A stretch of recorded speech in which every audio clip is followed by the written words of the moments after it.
Hi guys! 50 pesos challenge. Panoorin natin to ang mga video nila.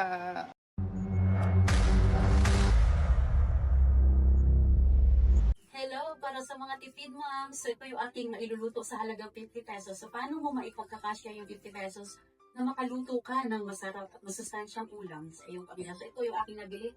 10 pesos na repolyo. Ito naman ay nabili ko ng 5 piso kasi tawag nito, reject siya, hindi siya good quality. Dalawang itlog. So sa ano to siya, 8 pesos each, so 16. Ito naman, pampasarap, sibuyas, 5 piso, bawang, nagkakadaga siya ng 3 pesos. At saka itong aking highlight sa aking lulutuin is ang kalabasa. So, nakamura ko dito kasi itong kalabasa ay nabili ko siya ng 10 pesos. So, kalahati lang ko kaya nagkakahalaga siya ng 5 pesos. So, bakit nabili ko siya ng 10 pesos? Kasi ito, meron siyang sira. Ayan, meron siyang sira. Kaya binigay sa akin na 10 pesos per kilo. So, kaya nakatipid ako. So, ang aking kalabasa ay 5 piso. Ayan. So, another tips para sa mga batang hindi natin nakakakain ng mga gulay. So, ito, kakayurin natin. Yan, para hindi nila mapansin na gulay. So, akala nila is meat. Kulay ang buhay, makulay ang buhay sa sari-saring gulay. So, ito na yung sinasabi ko, pinupinuhin natin yung mga gulay. So, ito yung carrots. Pino na yung carrots. Tsaka ito, kalabasa. So, alam ko anong tawag sa Tagalog nito. Kayuri o ano. Sa amin kasi bangburun. Bangburun sa Bisaya. So, ito. Ayan. So, okay na siguro kasi madami-dami na to. So, madami na magagawa ko nito.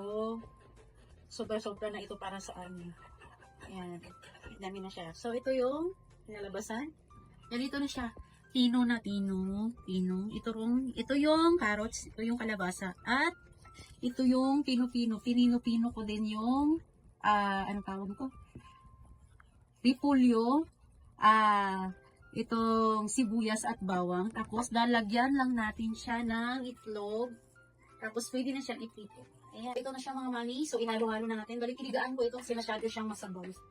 Marami siyang kundi. So, ayan. Ito na yung itlog. So, lalagyan natin ng pampasarap. So, ito lang muna yung ating pampasarap kasi budget tayo. Budget meal, budget ulam. Yan.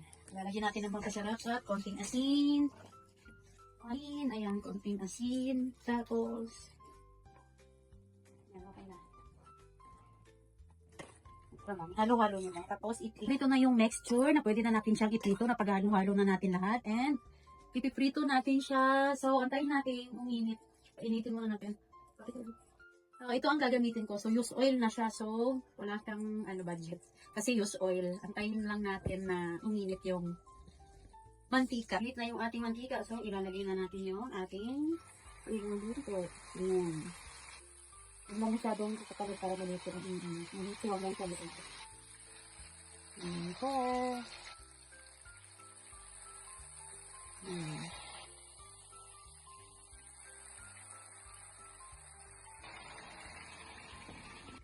So, ito na guys. Meron na tayong naluto. Mga mamshis, meron tayong naluto. And ito is tatapusin pa natin ito. So, ready to serve na. Kakain na kami kasi gabi na.